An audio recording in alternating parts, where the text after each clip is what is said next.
Bonjour à tous et bienvenue dans ce webinaire intitulé 12 astuces qui valent de l'or sur le sujet de la rénovation énergétique. Je remercie énormément l'Energitech pour l'organisation de ce webinaire et on va passer tout de suite au contenu. Alors pour info, au début j'imaginais intituler ce webinaire Comment éviter de jeter l'argent par les fenêtres. Vous allez voir que ça transparaît un petit peu dans certains des messages. Alors, pour commencer, puisqu'on est dans le contexte du Val-de-Bagne, rappelons peut-être quelques chiffres, quelques statistiques de rénovation depuis 2015, donc depuis une dizaine d'années. Il y a eu environ 415 subventions du programme bâtiment versées, 275 bâtiments raccordés au CAD, 76 bâtiments avec subvention PAC, 91 bâtiments avec subvention CECB+, 140 subventions versées pour l'isolation. Et tout ça pour un total de 5,8 millions de francs de subventions versées, quand on sait que pour 1 franc de subvention, on a 3 à 4 francs de travaux. On voit que ce sont des montants qui sont assez conséquents. Et tout ça pour dire que vous n'êtes pas les premiers et vous n'êtes pas les seuls à rénover. Si vous êtes dans une autre commune que Val-de-Bagne, c'est égal, vous avez certainement des statistiques similaires. Et ma première astuce ou mon premier conseil, mon premier message, c'est vraiment de profiter de l'expérience de tous ceux qui ont déjà fait des rénovations.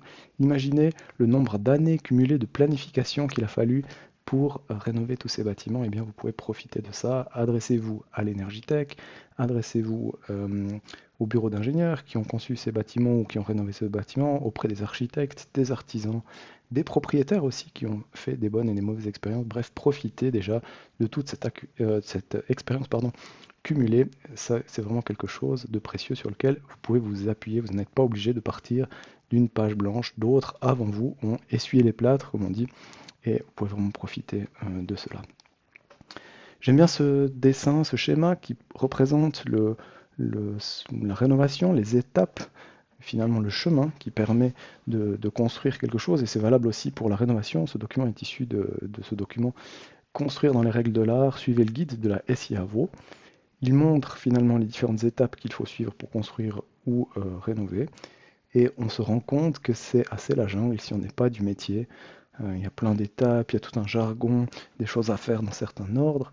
Bref, aidez-vous, appuyez-vous sur les gens qui ont déjà fait ça. Pour les architectes, c'est leur travail quotidien. Donc, c'est pas un problème pour eux de passer à travers ces étapes. Donc, laissez-vous vraiment accompagner par des professionnels dans vos rénovations. D'ailleurs, je vais suivre un petit peu cette route de la rénovation pour structurer la suite de la présentation. Vous allez voir que les phases de ma présentation sont dans le même ordre que les phases d'une rénovation pour structurer un peu tout ça. Mon deuxième message, c'est l'anticipation. Je pense que c'est vraiment important d'anticiper les choses et de ne pas subir. Et quand on n'anticipe pas, on est plutôt dans l'attente. Et l'attente, elle occasionne le coût de l'inaction. Notamment la dévalorisation du bien immobilier. Si vous n'entretenez pas régulièrement votre immeuble, il se dévalorise, il s'use, la toiture s'use, etc. Tous les équipements s'usent. Ensuite, vous payez des charges cumulées chaque année. Vous payez des charges de chauffage et d'électricité qui, elles, sont perdues. Si vous attendez trop pour rénover, eh bien, vous ne pouvez pas récupérer ces montants, contrairement à si vous rénovez maintenant. Ensuite, il y a la problématique des travaux imprévus dans l'urgence. J'ai mis ici imprévus parce que 9 fois sur 10, ces travaux étaient tout à fait prévisibles. Si on a un propriétaire qui vous dit que sa chaudière elle est malheureusement tombée en panne de manière imprévisible à Noël et que vous lui demandez l'âge de cette chaudière et qu'il vous dit que cette chaudière avait 35 ans, alors qu'une chaudière c'est 15 à 20, peut-être 25 ans de durée de vie, c'est pas un imprévu. C'est quelque chose qui est normal, qui est assez logique.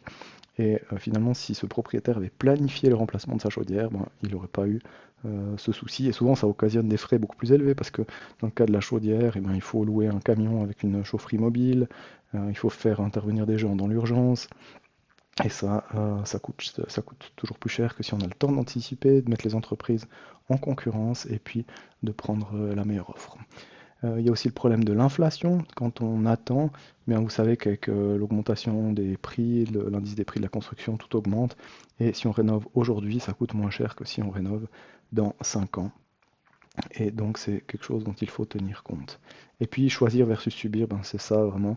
Quand on anticipe, on est dans le choix, on est maître de ce qu'on fait avec son immeuble, son bien immobilier, et puis on n'est pas là à subir les événements qui arrivent les uns après les autres. Le troisième message qui est important pour moi, c'est d'investir dans un bon état des lieux. J'ai mis vraiment investir et pas dépenser, parce que souvent on voit ça comme une dépense, ce sont des frais d'études, de réflexion, de plan, etc. Et c'est vraiment pour moi quelque chose d'indissociable d'un bon projet d'investissement et de rénovation. C'est pas séparé, il n'y a pas d'abord des dépenses d'études, puis après un investissement. On est vraiment dans les fondations de l'investissement. Et si ça c'est bien fait, on a des bonnes bases pour la suite. Et si ça c'est mal fait, eh bien on est mal parti pour la suite. Il n'y a pas de miracle. Et la première étape dans cet état des lieux, ben, c'est vraiment de récolter toutes les infos. C'est un peu un travail de détective, d'aller récolter différentes infos à différents endroits auprès de différents acteurs. Alors il y a notamment évidemment les plans et les coupes, c'est standard, les photos du bâtiment, mais il y a aussi toutes les données annexes du bâtiment, les numéros de parcelles, le numéro égide par exemple, l'année de construction, etc., le nombre d'étages, l'historique des consommations d'énergie, très important, est-ce qu'il y a eu des variations, des baisses déjà, est-ce que c'est constant, l'historique des travaux aussi, tout ce qui a été réalisé, ça peut être anecdotique, mais ça peut être important, ça peut jouer un rôle plus tard. Euh, la même chose sur le confort, c'est quelque chose qui est souvent négligé.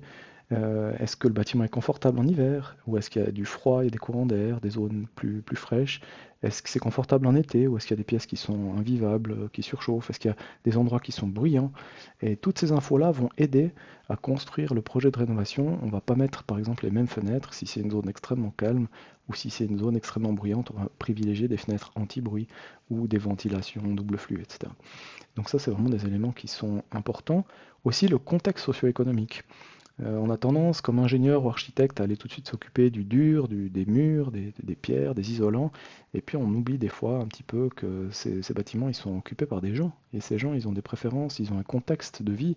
Ça peut être des jeunes couples, ça peut être des retraités, ça peut être des gens riches, des gens moyennement riches, des résidences secondaires, etc. Et c'est important d'avoir bien ce contexte en tête pour faire un projet de rénovation qui soit adapté aux besoins des occupants, et puis pas qui soit un petit peu hors sol. Un autre élément qui est aussi souvent négligé, c'est le projet de rénovation. Les gens ont toujours plus ou moins une idée de là où ils voudraient aller ou de ce qu'il faudrait faire, avec des fois des choses qui sont justes, des fois des choses qui sont moins justes, des croyances ou des infos qui sont pertinentes. Et puis c'est important vraiment, je pense, de les écouter, de voir ce qu'ils veulent faire et puis de discuter ensemble, d'amorcer cette co-construction ensemble pour voir qu'est-ce qui tient la route, puis qu'est-ce qui tient pas la route et qu'est-ce qu'on peut récupérer pour déjà construire ensemble ce projet de rénovation. Une fois qu'on a récolté toutes ces infos, ben on a fait un peu ce travail de détective, on a déjà une bonne base pour la suite. Et puis la suite, personnellement, j'utilise energiguide.ch, c'est une plateforme que j'ai développée, alors je peux faire un peu de la pub parce que c'est un outil qui est gratuit. Mais c'est un moyen que j'utilise pour voilà, défricher. Ce sont des petits outils, des petits calculateurs web qui permettent rapidement de faire des variantes, de tester une chaudière, une isolation, de voir le coût, etc. Bref, de défricher. Vous pouvez aussi aller voir l'Energitech qui est là pour ça, pour vous aider dans vos rénovations et pour vous conseiller. Et puis tout ça, ça permet de passer de 36 options ou de 1000 options, on a l'impression que c'est infaisable, qu'il y a trop de variantes, à quelque chose qui est relativement bien structuré avec 2, 3, 4, 5 variantes peut-être. Et puis ces variantes, après, il faut les approfondir pour vraiment pouvoir choisir la bonne, celle qu'on va mener jusqu'à la réalisation. Et pour ça, l'étape suivante, c'est l'audit CECB+. Alors c'est un audit énergétique qui donne l'étiquette énergie du bâtiment et qui permet ensuite de définir justement 3 à 5 variantes de rénovation cohérentes qui vont vous permettre de choisir vraiment votre projet avec tous les indicateurs, les coûts, l'étiquette énergie avant, après rénovation, les subventions aussi, très important. Et puis avec ça, vous aurez vraiment une bonne base de décision pour choisir la meilleure variante à réaliser. Un élément qui va avec cet état des lieux et qui est souvent négligé, ce sont les aspects sociaux. Dans une PPE ou dans une famille, il faut arriver à se mettre d'accord. Il y a souvent des avis divergents parce qu'on a des points de vue différents. Une personne sera plus dans le futur, une autre dans le présent, une autre verra les aspects techniques, l'autre les aspects économiques, etc. Bref, chacun a un point de vue différent. Et souvent, ce que je constate, c'est qu'un bon état des lieux, vraiment, réalisé avec un regard neutre et extérieur d'un professionnel, ça permet de faire une analyse qui est vraiment objective et qui permet d'aligner les points de vue assez subjectifs des différents acteurs. Et puis du coup, au lieu d'avoir 5 points de vue, on arrive à prendre conscience et à voir l'objet un petit peu en 3 dimensions comme ça sous les mêmes angles. Et ça permet de faire converger les visions. Quelqu'un va prendre connaissance ou prendre conscience que voilà, le bâtiment est d'étiquette G, il n'avait pas conscience que ce bâtiment était aussi mauvais d'un point de vue énergétique, etc. Et tout ça, au final, c'est un gain de temps parce que on va voir plus vite la convergence et on pourra choisir une variante qu'on va pouvoir réaliser. Et donc, je le répète, un bon état des lieux, pour moi, c'est pas une dépense, c'est déjà un premier pas d'investissement vers cette rénovation. Quatrième message ou quatrième astuce, c'est de bien calculer la rentabilité. On voit souvent dans la pratique des calculs de rentabilité qui sont incomplets, voire faux, et il y a plein d'éléments à prendre en compte, et voici quelques éléments principaux. Alors, le premier élément, c'est les subventions. Les subventions, il y a des subventions fédérales, par exemple Pronovo pour les installations solaires. Il y a des subventions fédérales aussi pour l'isolation, qui sont coordonnées avec les cantons, qu'on appelle le programme bâtiment, qui peuvent donner des montants relativement conséquents, jusqu'à 20-30% des investissements. On a des subventions communales aussi, parfois qui peuvent venir en appui, qui sont parfois en pourcent des subventions cantonales, parfois différentes. Parfois, il y a juste une aide pour les CECB+, vous pourrez vraiment vous renseigner auprès de chaque commune, et puis ça change d'une année à l'autre, donc ça vaut la peine vraiment d'approcher la commune pour voir ce qu'il y a. Il y a d'autres subventions qui existent aussi, qu'on oublie parfois, comme les subventions des banques, qui peuvent fournir des taux avantageux, ou voilà, certaines subventions, par exemple certaines banques donnent un coup de pouce pour financer l'audit énergétique, donc le CECB+. Donc c'est des fois quelques centaines de francs, voire quelques milliers de francs, c'est toujours bon à prendre, renseignez-vous auprès de votre banque. Les banques peuvent fournir des taux avantageux aussi, ça arrive des fois, renseignez-vous. Il y a aussi des déductions fiscales. Alors ça va varier fortement ces prochaines années. On sait que la loi est en train de changer, mais en tout cas pour les 2 prochaines années, il y a des déductions fiscales intéressantes à faire. Ensuite, il faut bien tenir compte des économies d'énergie sur la durée de vie de l'équipement. Si on change une chaudière, peut-être qu'on aura des économies sur 10-15 ans. Si on change une isolation de façade, on aura peut-être des économies sur 30-40 ans. Donc ça vaut la peine vraiment de tenir compte de la vraie durée de vie de chaque équipement. Ensuite, une rénovation, elle peut permettre de maintenir la valeur immobilière. Par exemple, si on refait la peinture, ça maintient la valeur de l'immeuble. Ou bien si on fait des rénovations assez conséquentes, l'isolation, changement des fenêtres, etc., ça peut vraiment augmenter la valeur de votre bien immobilier. Ça peut être intéressant en cas de revente, par exemple.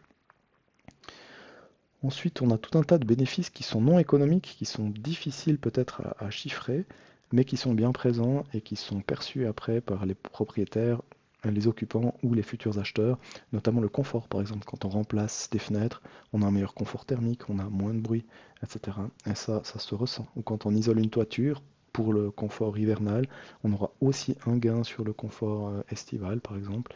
Eh bien, ça c'est des choses qui sont à prendre en compte. Et puis tenir compte aussi de coûts réalistes, pas aller chercher des prix dans des pays voisins ou des prix qui sont trop anciens. Vraiment, les coûts réalistes, ce sont des coûts d'objets comparables qui sont réalisés dans la même région et qui ne sont pas trop éloignés dans le temps. Et puis tenir compte aussi de l'inflation, évidemment. Si on attend plusieurs années, les coûts des travaux seront plus chers. Et tout ça, je recommande de ne pas comparer ça avec le placement du même montant en bourse, mais plutôt de comparer au coût de l'inaction. Parce que si vous êtes propriétaire de ce bien immobilier et que vous allez le garder, eh ben, la variante comparative, c'est ne rien faire sur ce bâtiment pendant plusieurs années. Et puis vous allez avoir tout ce que j'ai cité précédemment, la dévalorisation du bien, payer des charges dans le vide, etc. Pour au final peut-être faire les mêmes rénovations plus tard et plus chères. Donc réfléchissez bien et comparez bien ces deux variantes. Ici, juste pour illustrer ce que ça représente des charges payées dans le vide, eh bien, vous avez ici les coûts en énergie pour l'eau chaude et le chauffage d'un appartement standard de 100 mètres carrés pour des étiquettes qui vont de A à G. Vous voyez qu'un bâtiment ou un appartement de classe A, c'est environ 350 francs de charge par an. Et puis la même chose pour un bâtiment de classe G ou un logement de classe G. On est à plus de 2200 francs. Donc ça montre l'argent qui est perdu si on attend trop pour rénover. Ensuite, en phase de projet. Alors, l'astuce 5 ou le cinquième message, c'est de respecter l'ordre logique des étapes. Ça peut avoir l'air évident, mais ça ne l'est pas du tout dans la pratique.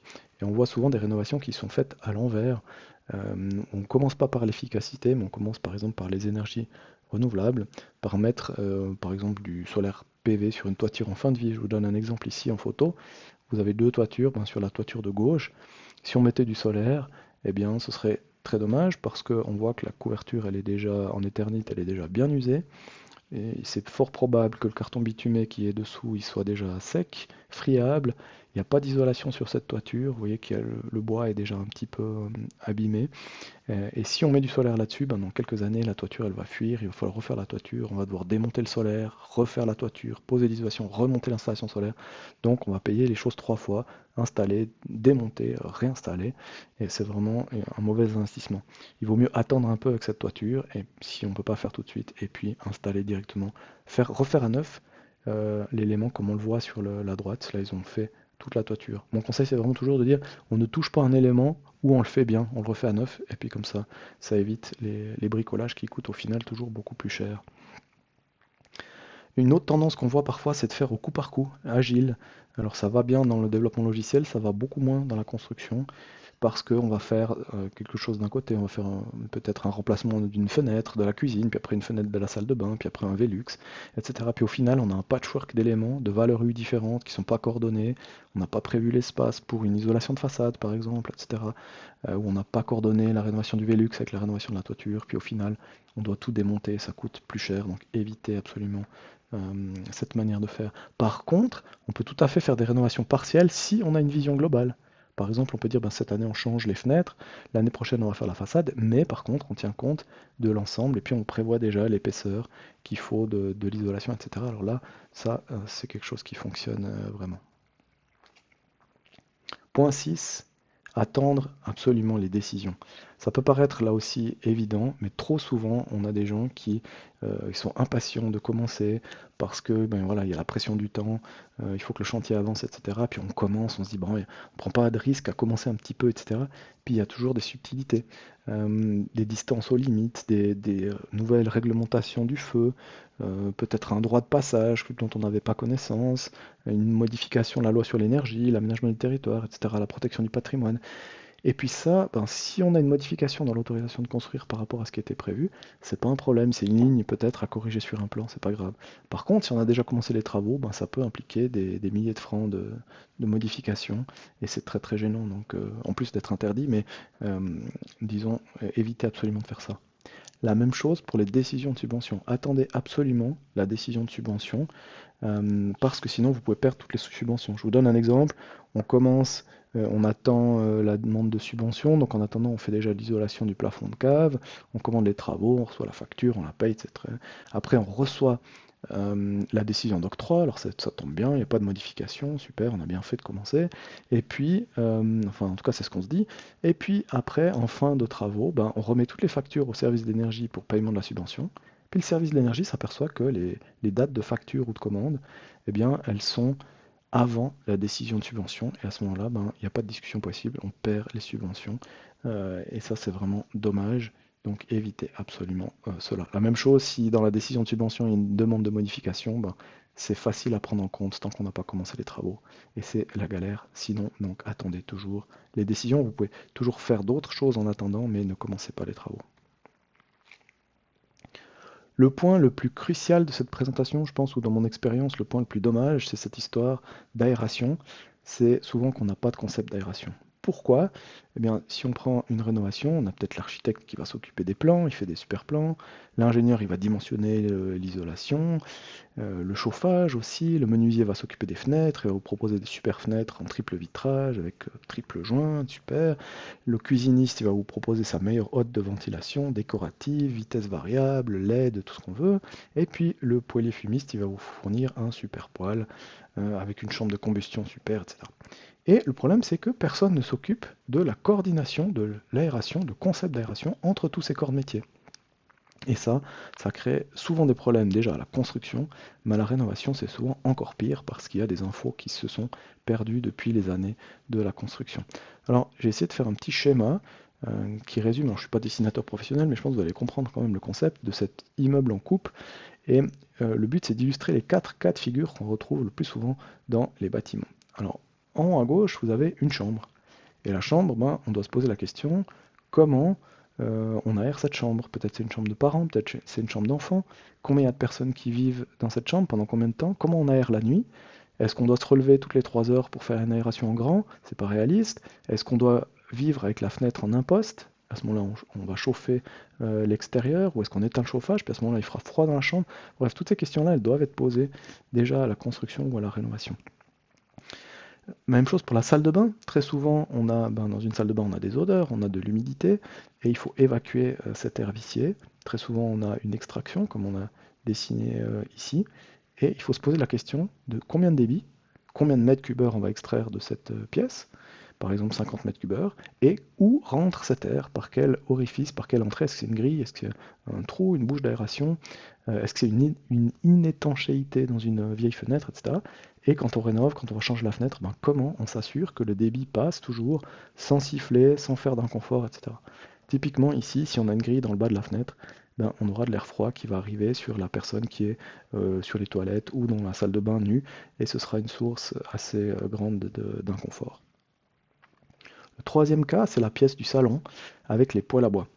Alors un poêle à bois, il n'y a pas de mystère, ça utilise de l'oxygène pour brûler du bois, le combustible, et ça fait des fumées qui s'échappent par la cheminée. Ça, c'est clair pour tout le monde. Par contre, ce qui est souvent oublié, c'est que cet air, il doit bien venir de quelque part.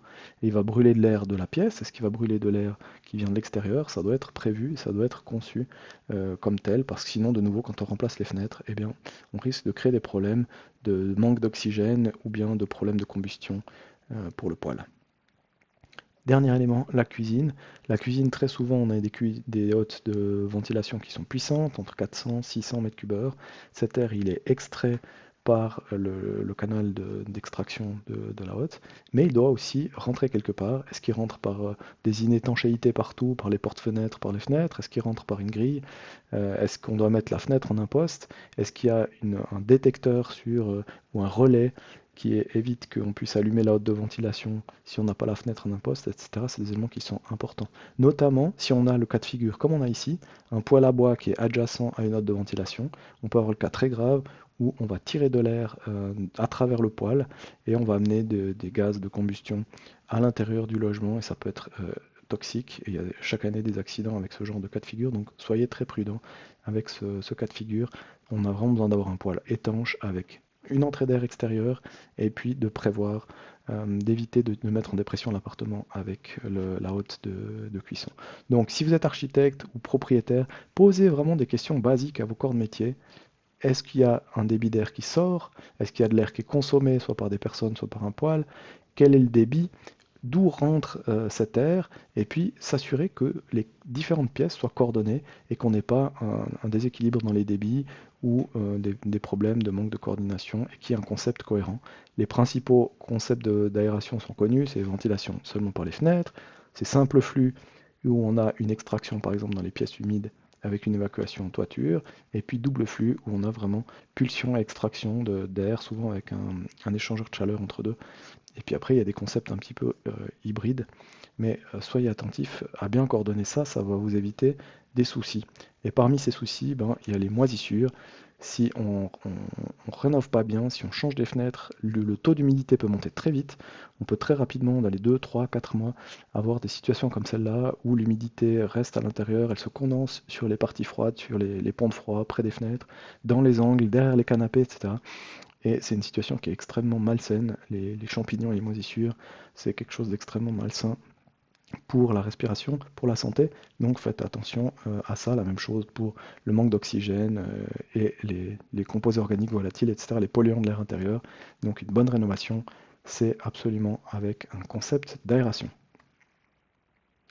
Huitième point, huitième message, préparer un planning réaliste et mis à jour. Alors il y a les deux éléments, il y a réaliste déjà, parce que très souvent on néglige ce côté-là, puis on pense qu'une rénovation ça va se faire en 2, 3, 4 mois. Donc c'est important que tout le monde ait conscience de ça, l'architecte, le propriétaire, etc., les corps de métier, d'avoir un premier planning de base où on voit les différentes étapes. Et grosso modo, moi je compte avec ce planning généraliste ou standard ici, environ une année pour la planification et une année pour la réalisation en moyenne. Alors ça peut être moins si c'est des travaux de petite envergure, ça peut être plus évidemment, mais là on a au moins les différentes étapes avec à peu près des mois, et puis on voit que ça prend du temps.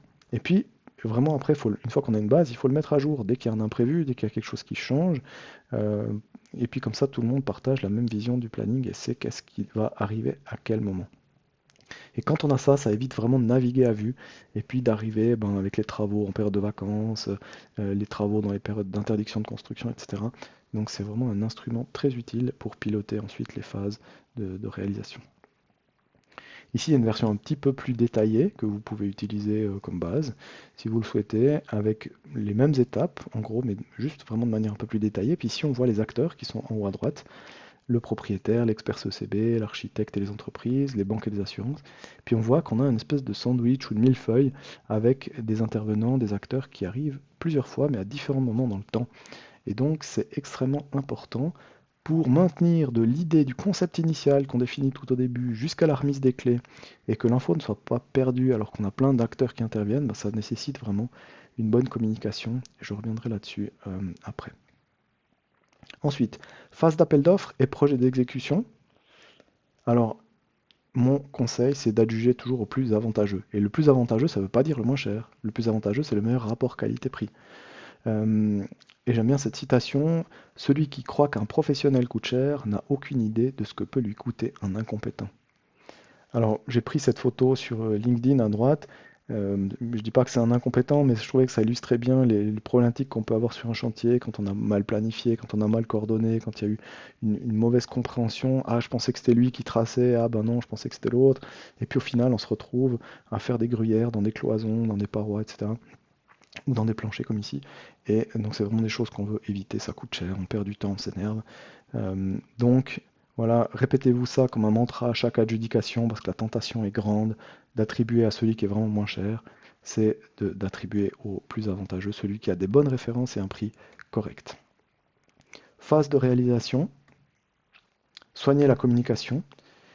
Alors c'est très important de vraiment de bien communiquer.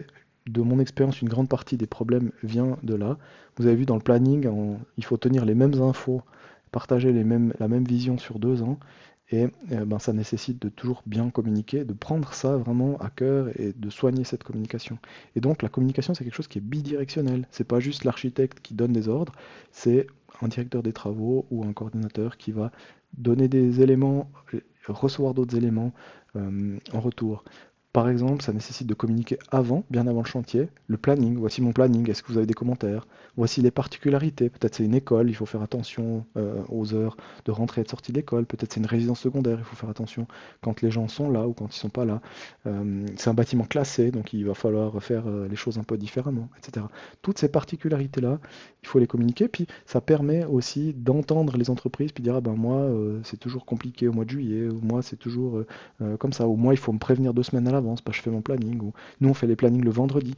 Tout ça, c'est des informations qui sont hyper précieuses après en phase de réalisation, parce qu'on peut vraiment s'ajuster avec les entreprises qui vont faire ces rénovations.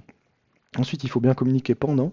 Ça vaut la peine de toujours clarifier, reformuler, répéter les choses, vérifier, parce qu'on a affaire à des personnes différentes. Peut-être que vous avez une personne, vous avez obtenu, je sais pas, un devis d'un contremaître, et puis sur le chantier, vous allez avoir une autre personne, un chef de chantier ou un directeur des travaux ou son collègue, etc.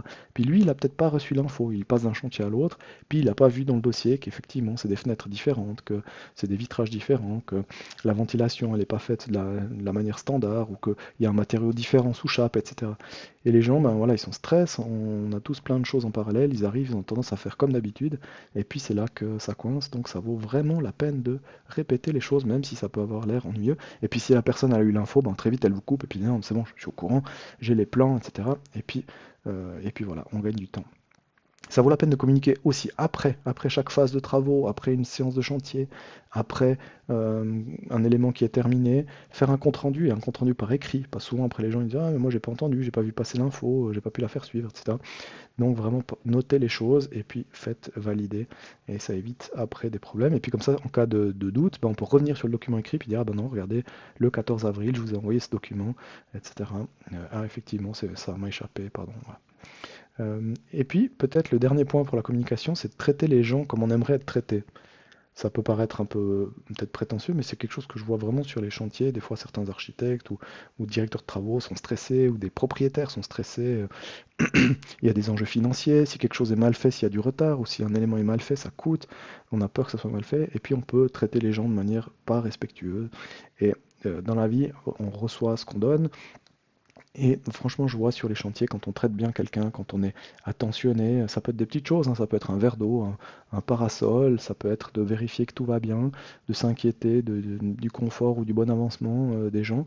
Euh, voilà, d'un petit chocolat qui traîne comme ça, avec un petit mot de merci. Bref, c'est des petites choses qui font qu'on prend soin des gens, et les gens, quand on prend soin d'eux, ils prennent soin de notre chantier, de notre rénovation, et la qualité, elle est au rendez-vous, et les gens, ils s'en souviennent. Et voilà, je pense que c'est quelque chose qui coûte pas cher et qui rend vraiment les choses beaucoup plus agréables pour tout le monde. Phase de finalisation. S'assurer de la bonne mise en service des choses. Moi, je pars du principe que la mise en service, elle n'est pas faite correctement. Ça fait gagner du temps et c'est souvent le cas. Donc, à la fin du chantier, les entreprises, elles ont fini, votre chaudière, elle fonctionne, hop, l'isolation, elle est bien posée, etc. Et tout le monde part faire d'autres chantiers. Et en fait, on oublie un peu ces phases de mise en service, de contrôler les réglages, les valeurs de consigne, etc., de veiller à ce que les instructions de service elles soient bien consignées, qu'elles soient disponibles, que les manuels soient là, que le concierge y soit informé. Tous ces éléments, c'est des petits détails, mais c'est ce qui va faire que à la réception du bâtiment, le bâtiment il fonctionne directement. Et puis, ben, souvent, il y a des écarts aussi de performance entre ce qui a été planifié et puis ce qui a été réalisé. Donc ça vaut vraiment la peine de suivre les consommations d'énergie, en tout cas les premières années, pour corriger ce qui doit être corrigé. Peut-être les débits de ventilation sont pas bons, peut-être les courbes de chauffe sont trop élevées, etc. Tout ça, c'est des choses qui doivent s'ajuster au début, soit de la mise en service d'un bâtiment, soit après une rénovation conséquente, bien évidemment. En phase d'exploitation, dernier élément, ne pas oublier ça, un bâtiment, une fois qu'il est rénové, il passe en phase d'exploitation, et tous les éléments, la performance des équipements, elle dépend de leur bon entretien. C'est des performances qui sont nominales, c'est pas des performances qui sont dégradées au cas où on fait rien de bien. Deux exemples ici. L'exemple de gauche, une ventilation Minergie avec une installation double flux, dernier cri, échangeur rotatif, tout ça, très bien. Une bonne isolation. Eh bien,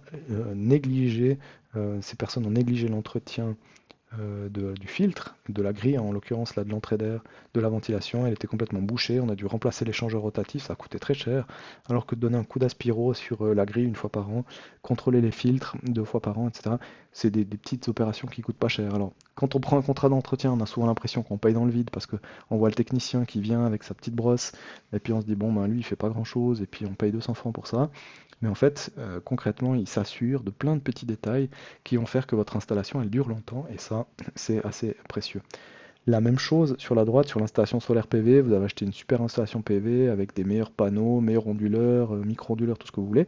Et puis, si c'est pas bien entretenu et qu'il y a de la saleté qui se dépose dessus, comme c'est le cas ici, peut-être qu'il y a eu un chantier à côté ou je ne sais quoi, ou des sables du Sahara, comme on voit parfois, et après l'installation, elle est sale et elle produit évidemment pas dans ces conditions-là. Donc faites attention à l'entretien. Et ça, c'est valable pour tout. C'est valable pour le solaire thermique. Il peut y avoir des bulles d'air dans le circuit. Ça peut être pour une chaudière, pour un chauffe-eau, pour une pompe à chaleur qui sera encrassée, etc. Donc faites contrôler vos équipements et le bon entretien participe aussi au bon fonctionnement de tout cela. Voilà, je suis à disposition pour les questions. Je vous remercie en tout cas pour votre attention et je remercie encore une fois l'Energitech pour l'organisation de ce séminaire sur cette thématique très importante. Alors on va prendre tout de suite les questions qui sont dans le chat. Faut-il rénover dans une PPE d'abord les appartements ou d'abord l'immeuble? Alors, bonne question. Alors moi, je recommande vraiment de faire l'immeuble d'abord, en tout cas de coordonner ou de bien planifier l'immeuble d'abord, parce que la coquille ou l'enveloppe, elle est commune à tout l'immeuble, c'est l'enveloppe qui est subventionnée, donc ça vaut la peine vraiment de faire d'abord l'enveloppe, et puis après, une fois que le concept global est défini, de ventilation, de chauffage, d'isolation, et bien après on peut attaquer des rénovations intérieures dans l'un ou l'autre appartement. On peut faire après en décalé dans le temps, peu importe, mais à partir du moment où c'est décidé, c'est planifié et c'est coordonné, c'est toujours plus facile. Deuxième question, comment on arrive à distinguer un bon d'un mauvais artisan? Alors, je pense qu'il y a plein de manières de le faire. On peut le demander par des références, on peut le demander à l'architecte. Je disais en introduction, il y a eu plein de rénovations dans votre commune qui ont été faites. Ces rénovations ont été suivies par des architectes. Eux, ils ont fait des expériences. Est-ce que ça s'est bien passé avec telle entreprise ou pas bien passé avec cette entreprise? Ça, vous pouvez le sentir. Vous pouvez faire appel à votre réseau aussi, à vos amis, votre famille qui ont peut-être rénové, aux voisins, aux autres propriétaires qui ont déjà fait ces rénovations. Et puis, si vous n'êtes vraiment dans aucun de ces cas, Vous pouvez demander aussi à l'ingénieur thermicien qui lui connaît certainement des entreprises. Bref, quand vous vous mettez autour de la table, si personne a de remarques négatives, ben c'est bon signe. Et puis si vraiment il n'y a aucune info, parce que c'est une nouvelle entreprise ou je ne sais quoi, ben, fiez-vous à votre instinct aussi quand vous faites venir l'entreprise pour un devis. Vous voyez si l'entreprise elle arrive, si elle a l'air sérieuse, si elle prend des notes, si elle prend des photos, si elle a des équipements de protection, ou bien si la personne arrive en retard, sans calepin, elle confond votre nom avec un autre chantier, etc. Ben, méfiez-vous, c'est souvent, quand c'est mal organisé dès le début, c'est mal organisé euh, voilà, pendant le chantier aussi. Troisième question, qui peut donner une vue d'ensemble des subventions? Alors, bonne question. Alors, il y a plusieurs moyens d'avoir une vue d'ensemble des subventions. La première, c'est évidemment votre référent, votre expert CECB+, celui qui va faire l'audit CECB+. Lui, il devrait déjà vous sortir 80 ou 90% des subventions. Il y a évidemment l'Energitech aussi, si vous êtes sur Val-de-Bagne, qui peut vous conseiller, qui vous donne déjà un bon aperçu. Et puis il y a la plateforme francenergie.ch qui donne aussi un aperçu. Vous tapez votre numéro de commune et puis vous avez la liste des subventions qui arrivent. Pensez toujours à faire la checklist, subventions cantonales, communales, fédérales, les banques, les assurances, etc. Faire un peu le panorama. Et puis une fois que vous avez appelé tout cela, et les corps de métier aussi, souvent ils savent les subventions. Le peintre saura vous dire qu'il y a des subventions pour l'isolation, etc. Donc faites un peu la tournée et comme ça, vous n'oubliez rien. Quatrième question, est-ce que l'architecte doit être contrôlé par un expert en énergie? Alors, je dirais pas contrôlé, mais ce qu'il faut voir, c'est que l'architecte, il a un rôle de généraliste. L'architecte, il connaît un peu de tout. Il connaît un peu la toiture, un peu les installations, etc.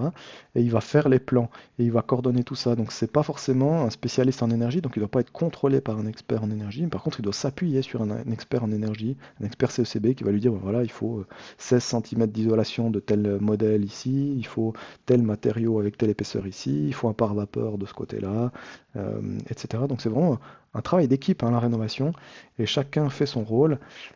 L'expert CECB ne va pas s'occuper des plans et de la coordination, il va juste donner les indications qui sont pertinentes pour l'architecte, et l'architecte va reprendre tout ça, coordonner ça dans les plans, les sens chantier, etc. Et s'assurer que les valeurs qui sont données, elles sont respectées, de la demande de subvention jusqu'à la remise des clés. Voilà, on a atteint le temps écoulé. Je vous remercie encore une fois pour votre participation et vous pouvez nous retrouver si jamais soit sur le site de l'Energitech, soit sur LinkedIn. Un grand merci et une bonne journée.